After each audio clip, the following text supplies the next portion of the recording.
Good morning, Old Zion, and all of our guests who are joining us by way of YouTube. It is so good to be with you for another one of these lessons, and I appreciate all of your prayers for me and my family as we've been sick, and we're doing much better. So thank you for that. We did take last week off as far as the Sunday school lesson goes, just kind of recuperating to have a day of rest. But it's good to be back to you. I'm excited about this lesson. We have a wonderful lesson today, and still on the topic of obedience. And we're going to talk about obedience among neighbors. Right? What is our duty to our neighbor? How do we deal with our neighbor as God's people, especially as God's people? How do we deal with our neighbors? What do our daily interactions with them look like? And how does that relate to our dealings with God, to our standing with God? Well, we're going to answer all of those questions and more today as we get into the lesson. So I'm excited about this one. Very good lesson, very good truth that is contained here. And we're going to look at Leviticus chapter 19, starting in verse 9, and go through verse 18, and then we're going to pick up again in verse 33 and go down through verse 37, the end of the chapter. Okay, so before we get into the lesson today, though, as always, I do want to invite you to please join with us, partner with us in reaching the world for Jesus Christ, with the gospel of Jesus Christ before the end of the age comes. Right? And Jesus promised us in Matthew chapter 24 that the gospel of the kingdom would spread to the whole world before that day. And so partner with us by doing some very simple things, by clicking the thumbs up button here on the YouTube channel, by leaving a comment below, by subscribing to the channel if you haven't already. All of those things help with the algorithms that YouTube uses to promote these videos. And the more eyes that these videos get in front of, the more people watch, the more people hear the gospel of Jesus Christ. Okay? So partner with us in doing those things, and we would definitely appreciate that. All right, with all of that out of the way, let's get right into the lesson today. And here's the scripture text. It says, "Now when you reap the harvest of your land, you shall not reap to the very corners of your field, nor shall you gather the gleanings of your harvest, nor shall you glean your vineyard, nor shall you gather the fallen fruit of your vineyard. You shall leave them for the needy and for the stranger. I am the Lord your God. You shall not steal, nor deal falsely, nor lie to one another. You shall not swear falsely by my name so as to profane the name of your God. I am the Lord. You shall not oppress your neighbor, nor rob him. The wages of a hired man are not to remain with you all night until morning. You shall not curse a deaf man, nor place a stumbling block before the blind. But you shall revere your God. I am the Lord. You shall do no injustice in judgment. You shall not be partial to the poor, nor defer to the great. But you are to judge your neighbor fairly. You shall not go about as a slanderer among your people. And you are not to act against the life of your neighbor. I am the Lord. You shall not hate your fellow countrymen in your heart. You may surely reprove your neighbor, but shall not incur sin because of him. You shall not take vengeance, nor bear any grudge against the sons of your people, but you shall love your neighbor as yourself. I am the Lord. When a stranger resides with you in your land, you shall not do him wrong. The stranger who resides with you shall be to you as the native among you, and you shall love him as yourself. For you were aliens in the land of Egypt. I am the Lord your God. You shall do no wrong in judgment, in measurement of weight or capacity. You shall have just balances, just weights, a just ephah, and a just hin. I am the Lord your God, who brought you out from the land of Egypt. You shall thus observe all my statutes and all my ordinances and do them. I am the Lord. Now, these are part of what we call the sundry laws, and we've talked about this before. The sundry laws, or various laws, are an expansion and an explanation of the law. And when we talk about the law, of course, we're talking about the Ten Commandments. And what follows in all of these various or sundry laws are explanations or expansions upon the law that was given there on Mount Sinai. And what they do is they show us how to live out the command of God that's given in the Ten Commandments. Right? God gives a command in the Ten Commandments. Well, how do we live that out? How do we put that into normal daily living? And these various or sundry laws show us how to do that. And remember when we talk about the law, right, the Ten Commandments, that there are what we call two tables of the law. And the first table is just the first four commandments, and those deal with our obligation to God. And the last six are our obligation to our neighbor. So in the law of God, we're both obligated to God and we're obligated to our neighbor. And these sundry laws that God gives Israel through Moses shows us what exactly it is that we owe God and what it is that we owe our neighbor. Remember that Jesus said in the New Testament when he was asked, what is the greatest commandment of the law? He says, well, the greatest commandment is love the Lord your God. All your heart, your soul, your mind, your being, everything you are. Love God with everything. Put God first. That's the greatest commandment in the law. But he didn't stop there. And he said the second one is like unto it, or just like it. Love your neighbor as yourself. And on these two commandments hang all the law and the prophets. Everything else that we find in the scripture hangs on these two things. Love God with everything you are, love your neighbor as yourself. It all hangs on those two things. Those are the bedrocks, right? That's the two tables of the law. And these various laws show us what it means to love God with everything that we have and are, and what it means to love our neighbor as ourselves. They show us how to please God. Right? What does a life that is pleasing to God look like? Well, we see that here in these sundry laws. What does it look like to bless our neighbor and to love them like ourselves? We see that in these sundry laws. But not only do they do that, they order society. Now, God's a God of order. All through the scriptures, we see that He's a God of order. And these laws order society, they regulate society, they make society a place worth living. Right? God's not a God of anarchy, He's not a God of chaos. And these various laws order society. And also for Israel specifically in the Old Testament, these laws were their legal code. Right? This was the Constitution, the law of Israel. Now, that doesn't necessarily apply to us. These are not our law in the various nations that we live in for the most part. But they still show us how to please God, show us the character and the nature of God. They still order our society. They still show us what it looks like to love God and to love our neighbor. Now, there is a connection between the two tables of the law, and these various or sundry laws bring that out. In the section of Leviticus where we're reading right now, these sundry laws, if you notice, they aren't just from one table. What we read today just isn't from one table, it's from both tables. Now, true, most of these laws are dealing with the second table, our duty to our neighbor. But one of them today, and we're going to see here in a little bit, deals with the third commandment, right? Taking the name of the Lord our God in vain. And each of these sundry laws ends with the similar phrase: do this because I am the Lord your God, or I am the Lord. Now, what is that? What's this connection that God is making here? Well, there's that principle that if you are in right standing with God, it will absolutely affect the way that you treat your neighbor. If someone is really a Christian, it's going to affect the way that they treat those around them. And conversely, or the flip side of the coin, how you treat your neighbor will affect your standing with God. It absolutely will. It'll affect your standing with God. Right? So they work together. They're not two totally separate things. Right? How we treat our neighbor is a reflection of the work of God in us. And how we treat our neighbor is a good thermometer for has the work of God been done in us. Now, before we get into these, and this may be the section where a lot of you want to fast forward through, I hope you don't. I hope you pay attention to this. I think this will be good and be instruction for us. There is an important grammar thing here, and those of you at Old Zion know that I'm a language person. I love language. I love languages, and I teach languages, and so this is an important thing. But there is an important thing here, an important grammar thing here that we need to know that will help us understand this passage. And for the record, this is the King James Version for the win here, right? The King James Version makes this clearer than most of our modern translations. Now, most modern languages make a distinction between the singular and plural in the second person. Now, some of you think, what in the world is he talking about here? We mean the singular and the plural in second person. What does all of that mean? Well, that just means our pronoun you, Y-O-U.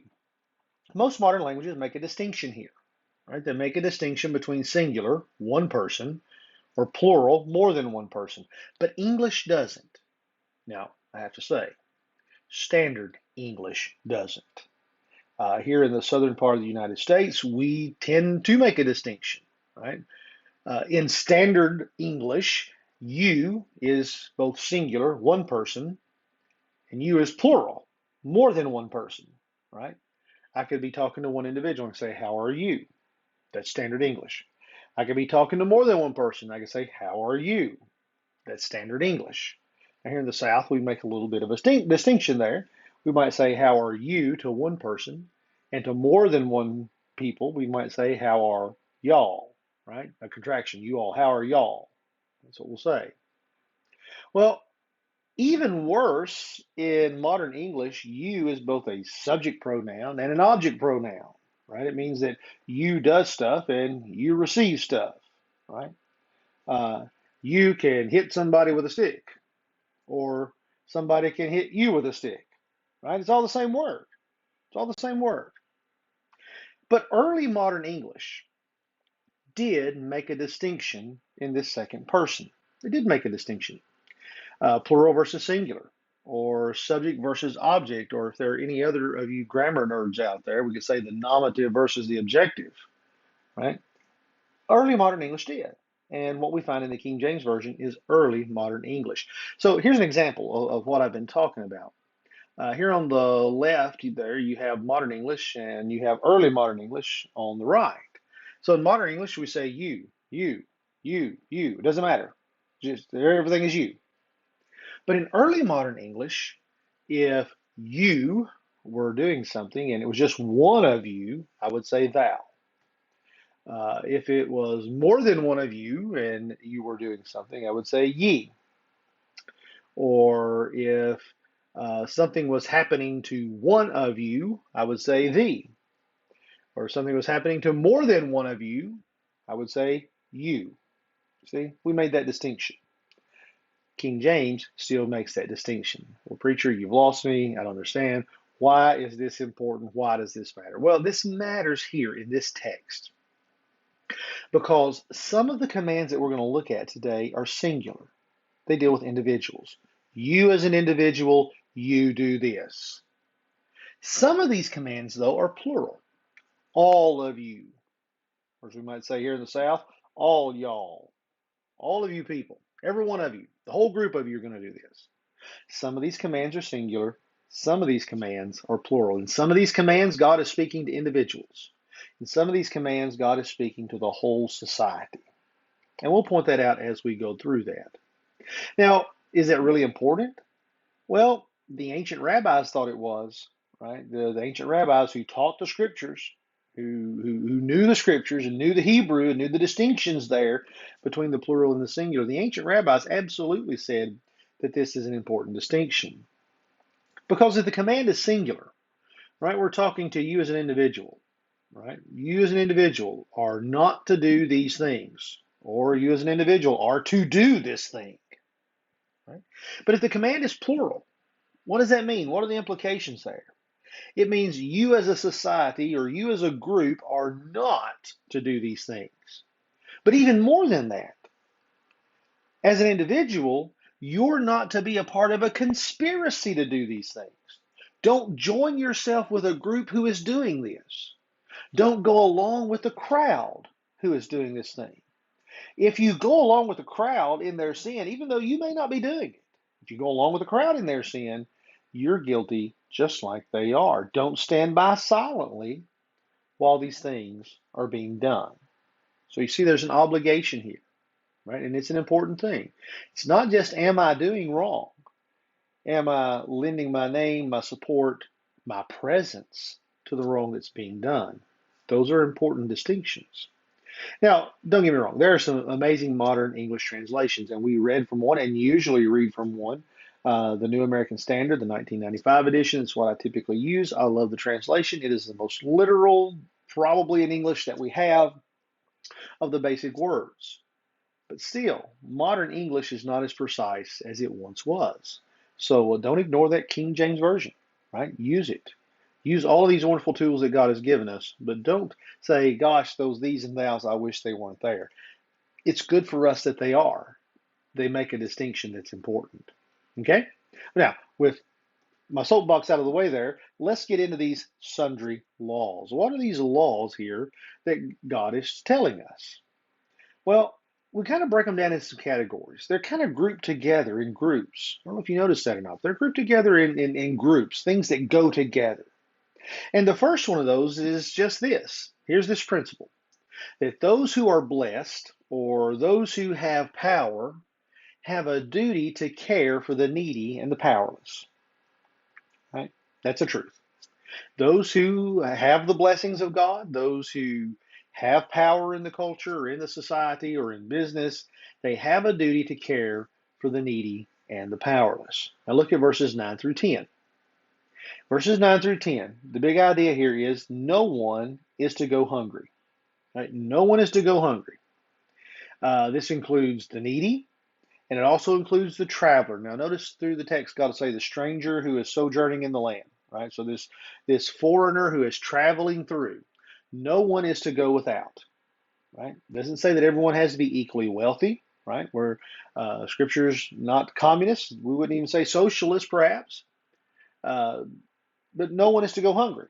Doesn't mean everyone's supposed to be equally rich. Doesn't mean everyone's supposed to be equally successful.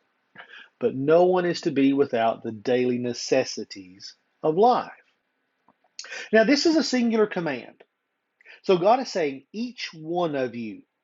You can't just sit back and say, well, that's government's job. Or you can't just sit back and say, well, that's that center over there, that nonprofit organization, that's their job. No, God says each and every one of you is under obligation to see to it that the needy do not go hungry. And here's what God says that Israel was to do. They were to leave a portion of the crops for the needy and the traveler. Here in this text, it says they were to leave the corners of their field, right? Leave a portion of the field of grain unharvested. They weren't to gather the grain or the grapes that fell to the ground, right? Whatever falls to the ground, that's for the needy and the traveler. Don't glean every grape that is ripe, right? Leave some. Don't take them all. Leave some for the needy. Leave some for the traveler. And actually, in Deuteronomy chapter 24, verses 19 through 22, God expands on this a little bit. And I'll just summarize it for you here. He says, don't go back into the field if you leave a sheaf of grain. All right, there's a sheaf of grain that you forgot to pick up. Too bad. That's for the needy and the traveler. You leave it there. He also says that when you beat the olive trees or when you glean the grapes the first time, it's done. Don't come back and glean them again. Whatever ripens late, whatever you didn't pick that first time, whatever needed a couple of more days, that's for the needy, that's for the traveler. And if you say, well, why should I do this? I mean, that doesn't sound like good business sense, right? It seems like good business sense to glean it all, to make good use of it all for myself. Well, God says you don't do this because I am the Lord your God. Now, those of you who have children, I am sure that at some point in raising your children, they've asked why. And you've said something to the effect of, but because I'm your parent, I'm your dad, I'm your mom, I said so. And that's what God says here. Why should I do this? Because I am the Lord your God. And I've said so.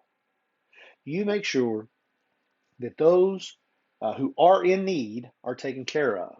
And that is the responsibility, God says here, by the language that he uses, not just of government, not just of the church, not just of the nonprofits, but it is the duty of each individual, right?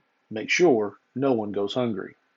Now, verses 11 through 12, here's another section, and these are plural commands. So this is for all of society, all of you as a group. All of you as a group, listen up, all y'all. Now, this is related to verses 9 through 10.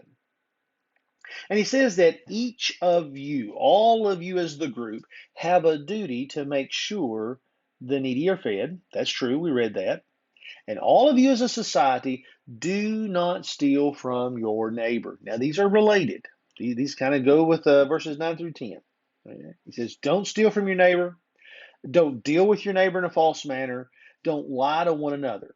Right? That means don't withhold the truth from those to whom we owe the truth. Don't withhold the truth from them.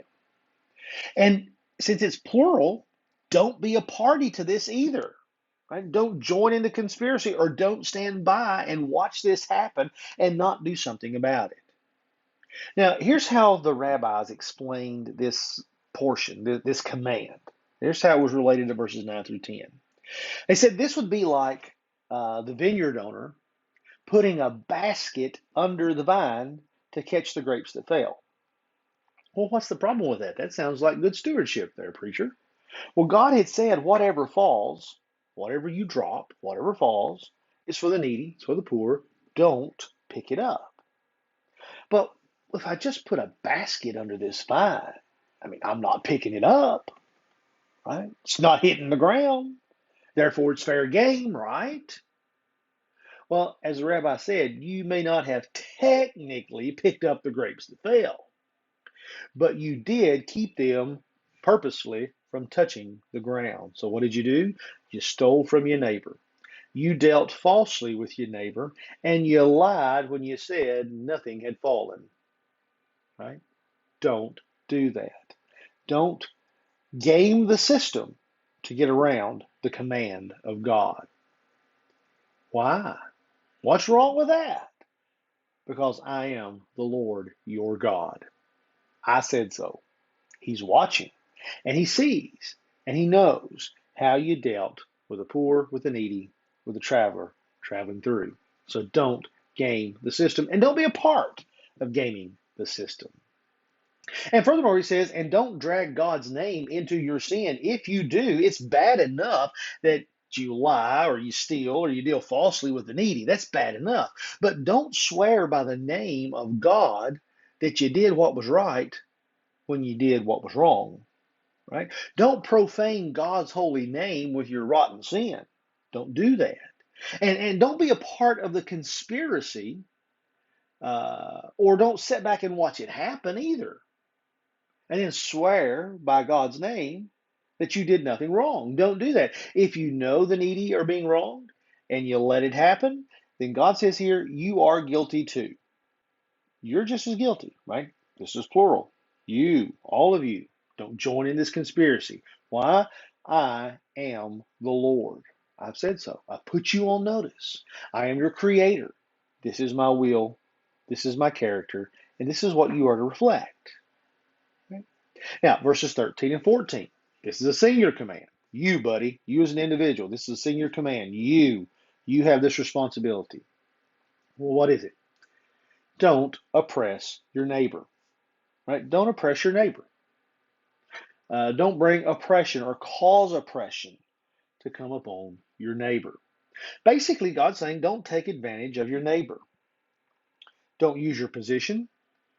Don't use your abilities. Don't use your knowledge. Don't use your connections. Don't use your position in society. Don't use any of those things to bring hard times on your neighbor. Well, how does God say this might happen? Well, he says don't rob your neighbor, right? Don't take from your neighbor what belongs to him. Don't rob from your neighbor. Don't hold a person's wages past the payday.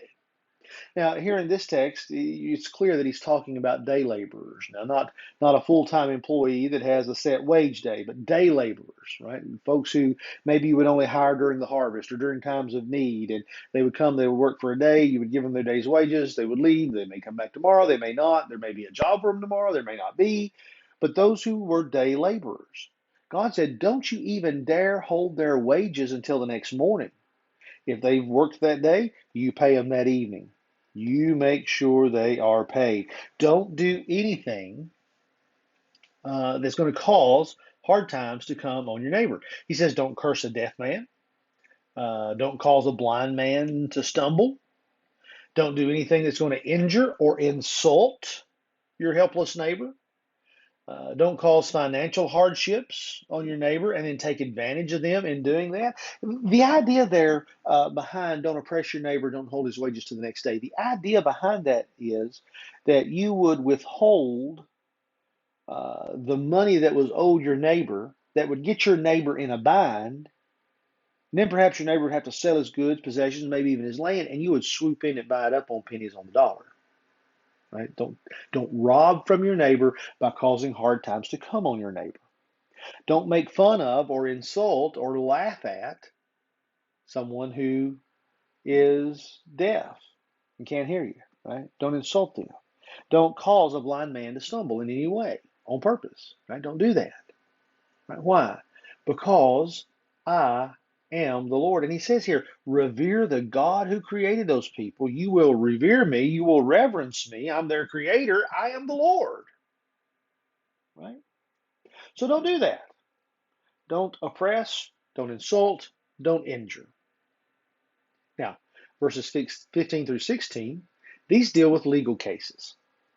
Right? When you are in the midst of a legal case, whether you're part of the jury, whether you're one of the witnesses, doesn't matter when you're in these legal cases. Now, verse 15 is plural. Y'all, all of you all are on notice, right? You're the jury. You're sitting there. You're making a judgment. All of you together, judge fairly. Judge fairly. Now, we think that this is a modern concept, but it's not. God lays this out in the Old Testament, equal justice under the law. It doesn't matter if you're poor, it doesn't matter if you're rich, it doesn't matter whether you're an Israelite, it doesn't matter whether you're a foreigner. It does not matter. God says, do not be partial to the poor. Well, that's a pretty common emotion, and that's a pretty common thing, right?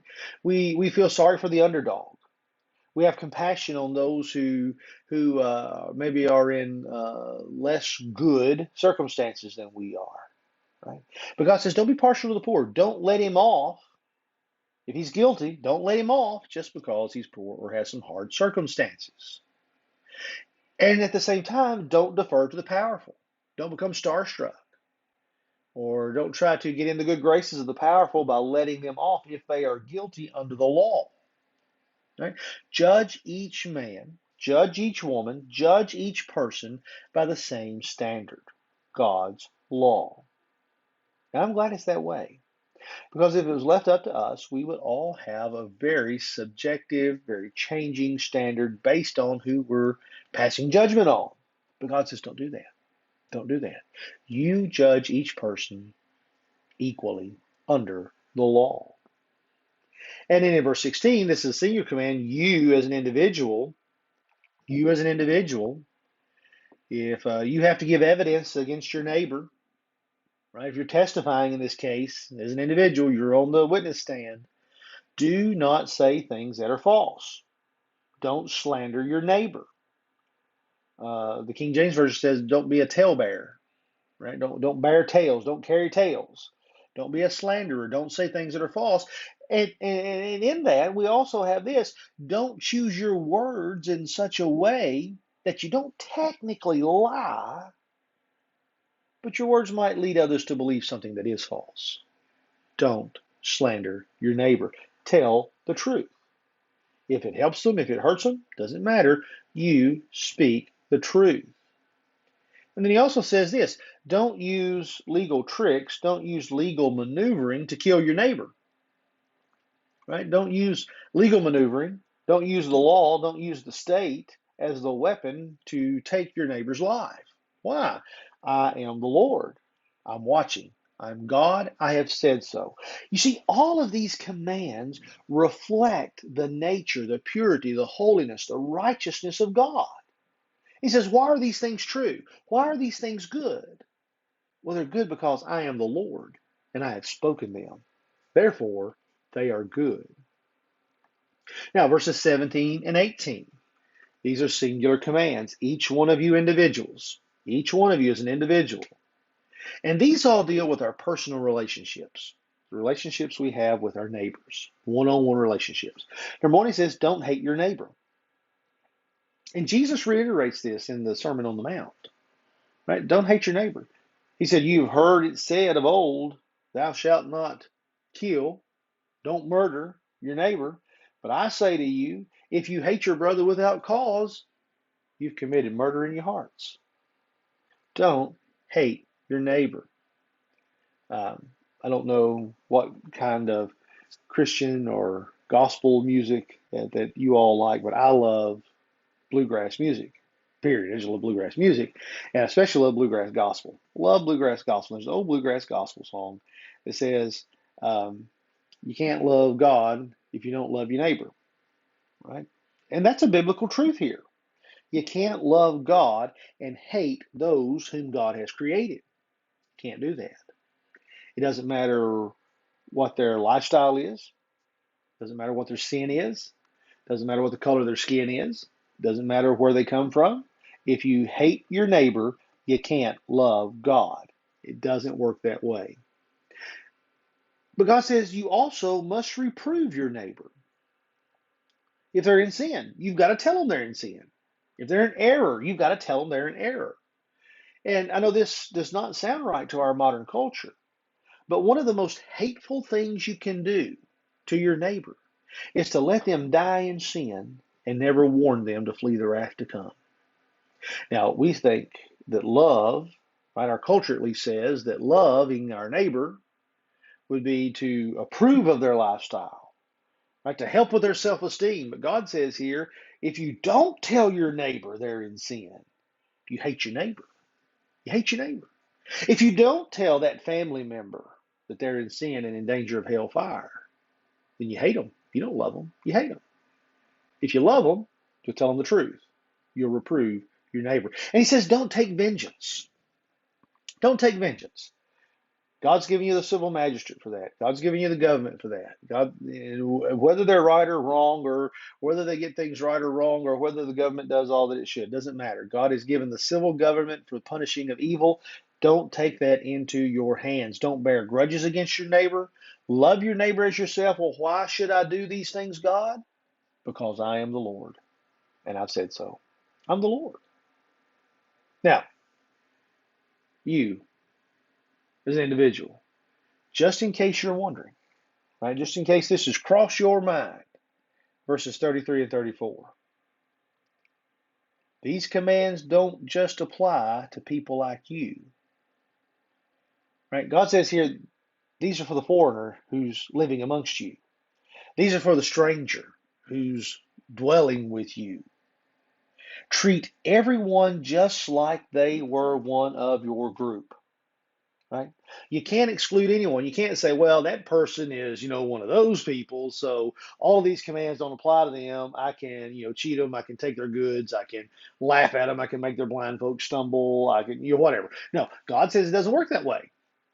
God says as a reflection of my character as being my people that you treat everyone just like they were the house of Israel. In our day, we might say you treat everyone just like they were one of your fellow church members, right? Whether it's a foreigner, someone who is not from this place, not from our country, not from our state, not from our county, it doesn't matter. You treat them just like they are one of your group. It doesn't matter if this person's a pagan. It doesn't matter if this person hates God. It doesn't matter if they worship a false God. It doesn't matter. You treat them as if they were one of your tribe, one of your group, one of your people, one of your nation, one of your church, whatever the name for the group you want to use is. You treat them just like they are one of you. Right? You do that. So if your neighbor over here is a Muslim, doesn't matter. Doesn't matter. You treat him with fairness. You treat him with respect. You treat him with honor. Right? You treat him with love. Doesn't matter. If he's a Hindu, doesn't matter. You treat him with honor. You treat him with respect. You treat him with love. Doesn't matter if his skin is a different color than yours. If it's lighter than yours or if it's darker than yours. Doesn't matter. You treat him with honor. You treat him with respect. You treat him with fairness. Right? It means the people you disagree with. Right? It means even people from that other political party, whichever political party that may be. Right? You treat them with honor, respect, and love and dignity. Everyone. It does not matter. And I know there's some very hot button divisive issues in our nation: transgenderism, homosexuality. And I won't even try to quote all of the letters in the LGBTQ, the whole thing. It doesn't matter. I know there's some hot button issues. And so when they say, well, I vehemently disagree with this lifestyle, or I'm in big support, or full support of this lifestyle, it doesn't matter which side of the argument you are on. When it comes to treating individuals as individuals, you treat them with honor and respect and fairness and dignity and love. Why? Because God has said so. And think about this. And God says this too to Israel. He said, remember, you were slaves, you were in bondage in Egypt, right? You're in power in the land now, but you were slaves in Egypt. Every powerful group, doesn't matter what group has the power, every powerful group has been an oppressed group at some point in their history. We've all been oppressed at some point in our history. And it wasn't right when others oppressed you, and it's not right if you are oppressing others, right? So don't do it. So I guess maybe here in our context, old side, it means Baptists have to be good to Methodists, and Methodists have to be good to Baptists, and white has to be good to black, and black has to be good to white, and red and brown. It doesn't matter. Doesn't matter. You treat them all with love and dignity and fairness. Why? Because God says, I am the Lord your God. Period. Now, does that mean that folks from the other groups, folks who, whatever that other group is, the folks who are not Christians, folks who do not worship God, folks who are not faithful to God and His Word, does it mean that they're going to treat us that way? Maybe not.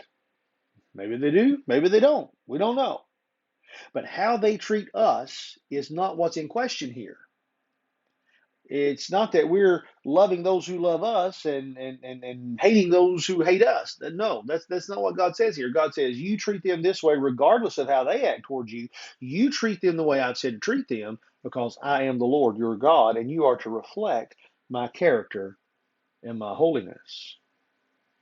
And then there's verses 35 through 36. Now this is a plural command again. All of y'all, every one of you, all of y'all, right? All of y'all. Be just and be fair in your business dealings with your neighbor, right? Uh, I know I've known people in the past that, right, it was okay in their mind to act one way in business and act another way in their personal relationships. No, that's not the case. Can't do that. Or they claim to be Christians, and you were to act as a faithful, honest Christian in most areas of your life, but when it comes to dealing with business or dealing with the government or the IRS, then you could act a different way. No, that's not what God says here. God says, be just and fair in your business dealings with your neighbor. All of you, as a group, as a society, all of you do this. Do not misrepresent anything. Tell the truth. If you're selling something, tell the truth about what you're selling. If you're buying something, tell the truth. Right? You tell the truth. He says to use honest weights, to use honest measures, use honest clocks, and on down the line, whatever kind of measuring devices. Give a just bushel, give a just gallon, right? If you're going to call it a gallon, make sure it's a gallon. If you're going to call it a bushel, make sure it's a bushel. Be honest and just in your dealings. I remember as a teenager picking and selling sweet corn in town. I remember that. We picked sweet corn in the summertime, take to town, go sell it, and I forget exactly what we sold it for at that time, but it was so much money per dozen, right? Per dozen ears. So much. When you give us so much money, we give you a dozen ears. And I remember when we sold it, we always used a baker's dozen, right? You know what a baker's dozen is? 13, right? A dozen is 12, but a baker's dozen is 13. And the reason we gave a baker's dozen is because it didn't matter how good the crop looked, it didn't matter how great it was. There was always the chance that there'd be an ear or maybe two that maybe had worms in them. You couldn't see them, but maybe had worms in them. Or maybe the kernels weren't altogether formed right. And sometimes if the ears looked a little small, right, maybe we give 14 or 15 to the dozen. But made sure there was a just measure. It was more important that we receive less per ear than it was for the customer to get less than they paid for. Right? So use a just weight, use a just measure. And that wasn't just us, that was the common practice at the time. Don't use dishonest devices of any kind to rob from your neighbor. That's what God's saying here. Don't rob those to whom you sell. Use honest devices. Don't use dishonest devices to rob from those whom you are buying or those to whom you're selling. It works both ways. Right? Be honest in your business dealings. Why? I am the Lord your God who brought you out of the land of Egypt. I'm God and I've said so. You reflect my character. And the last verse, verse 37, is another little bit of grammar thing here. Notice here that it says shall and not will. And that's important because we're using shall in a very legal sense here. It's a command. You shall, command. Thou shalt. And this is plural too. All of you shall, command. Whether you're a true believer in Israel or whether you're not a true believer in Israel, it doesn't matter. All of you, your Creator is making a demand of you here, right? Creator's making a demand. So what are we all commanded to do? Well, God says, all of you, you shall observe God's commands and statutes, observe His statutes and ordinances, and do them, right? Don't just look back and say, well, yes, that's what God has said. Hallelujah. That's the truth. Amen. God said that's not enough. It's not enough just to say, yes, we understand that. That's the truth. But you also got to do them. You also have to do what God has said. Well, why in the world would we do all these things? Right? We could make more money. We could be more successful. We could have more fun if we did otherwise. So why should we do all this, God? I am the Lord, period. You do this because I'm God and I've said so. Well, maybe you're thinking, preacher, I don't understand. What do we do? This is 2022. Some of those things surely don't apply. I mean, I don't have a vineyard. Maybe you're not a grain farmer. Maybe you are a grain farmer. But how do we apply these things in 2022? Well, it's true that this is not our legal code, right? This is not the law of the land. That is true. It's not like it was for Israel in the Old Testament. But remember, these laws still explain God's intention in the Ten Commandments. And they still tell us how to please our Creator, right? These things are still pleasing to our Creator. And they still show us what loving our neighbor really looks like. So what do we do with the stuff that doesn't fit our modern times or our modern culture? Like balance beam scales. Most of the time when you go to the store, most of the time, there may be some instances, but most of the time, we're not weighing out your goods with balance beam scales. Most of the time. Grain fields, vineyards, olive trees. Maybe you have some of those, maybe you don't. Maybe you're making your living through those, maybe you're not.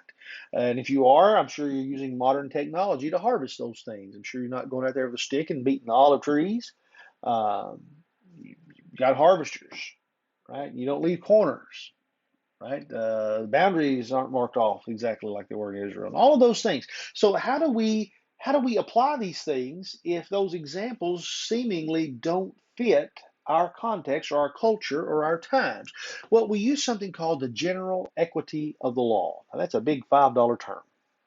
The general equity of the law. And the general equity of the law says that it's not the specific example that applies as it is the truth or the principle behind that example.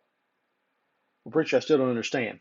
Well, the general equity of the law is just this concept of the letter of the law versus the spirit of the law. I'm sure we know what that means.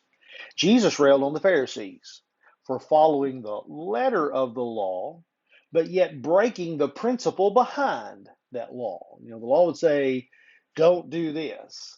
So they said, well, I'm not doing that, but I'm sailing close to the edge there, but I'm still not breaking the law. Maybe if you have multiple children, I know this is the case amongst our children, and some of you at Old Zion, we've talked about this, and you've told me it's this way with your children. You'll have that one child that you can say, do this, or don't do this. And they'll say, okay, and they understand, right? They can apply that rule, that principle to various situations. And yet you can have that other child, you can say, do this, or don't do this. And they'll say, okay. And they'll do the thing exactly that you told them to do or not to do. But yet they want to apply that principle to the next stage, right? You may have to tell that child, take a shower, use soap, turn the water on, wash yourself, rinse off the soap. You might have to spell all of those things out. And those of you from Old Zion are laughing because you probably know which kid I'm talking about, right? But the letter of the law versus the spirit of the law, right? So what do? Well, make sure a portion of what you are blessed with is being used and passed on to the less fortunate, right? You as an individual, Don't say, well, government's taking care of that, or, the church is taking care of that, or that nonprofit's taking care of that. God says no. You as an individual have a duty to God and to your neighbor to make sure that a portion of the blessings that God has blessed you with is being used to take care of the less fortunate. That's it. However that looks like in our culture. Whether it means that you are giving of your time or your money, or you're buying food, or whatever it is, and you are taking care of those who cannot care for themselves. It means speak the truth about your neighbor in whatever context you're in. Don't use anything, any device, any scheme, anything that's going to send your neighbor into hard times and then scoop up his possessions. Don't do that. Judge all men fairly and honestly. Don't abuse or mistreat anyone for any reason. Don't hate. Don't hold grudges. Don't try to get back at people. Love those who do things you hate and warn them in love. Love them. Warn them. Tell them the truth, but treat them with love and kindness at the same time. Don't be partial to and don't be prejudiced against any race or any country of origin or any socioeconomic status. Be honest in your billing if you have a business. Be honest in your selling. And if you're a customer, be honest in your buying. Don't try to scam the people that you're buying from. Don't cheat employees. Don't cheat employers. Don't cheat customers. And customers don't cheat businesses. Be honest and be fair. I know those are groundbreaking truths, aren't they? Those are things that we hoped our children would have learned in kindergarten, but yet our adults don't seem to be able to abide by those things. But yet those things reflect the nature of God. And why do we do those things? Because the Lord our God has said so. Now, let's be honest about this. We understand that these things, if you do all of these things and do them well, these things aren't going to save your soul. We know that. Only faith in Jesus Christ plus nothing else saves a soul. We understand that. But these things do reflect the character of our Creator. They do reflect the image of God in us, made in us, put in us at our very creation by God. And so they honor God, and they please God, and they reflect the glory of God. And doing these things sure does bring peace and good order to the culture around us. Now, can you imagine what a society would look like that practiced these things? Whether they were Christians or not, whether they believed in the Lord Jesus Christ or not, whether they worshiped false gods or not, if they practiced these precepts that God has laid out in His law, that God wrote on our heart in creation, we know instinctively that these things are good.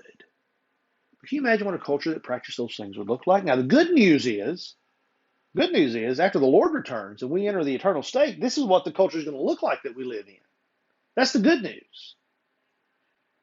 But also it's the good news that we can practice those things and we can teach those things to our children and to our neighbors, and we can live those things out here as well. Okay? Well, that's the Word of God for us today. That's the lesson. And those are some standards to live up to. And I promise you that if you spend your time trying to live up to those standards, it's not going to save you, but even as a Christian, if you spend your time trying to live up to those standards, not only will that be a life that pleases God, but it'll be a life that blesses your neighbor as well.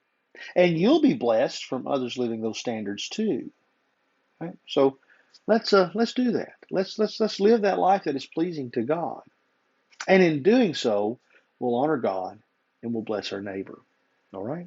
Well, that's been the lesson today. I hope you've gleaned something from it. Even if you may or may not have fast forwarded through the grammar part of it, it's still important to know that not only are individuals held accountable, but societies and cultures are held accountable, and we can be just as guilty if we're going along with the crowd in their sin as we were if we actually did the sin ourselves. So let's be careful about those things.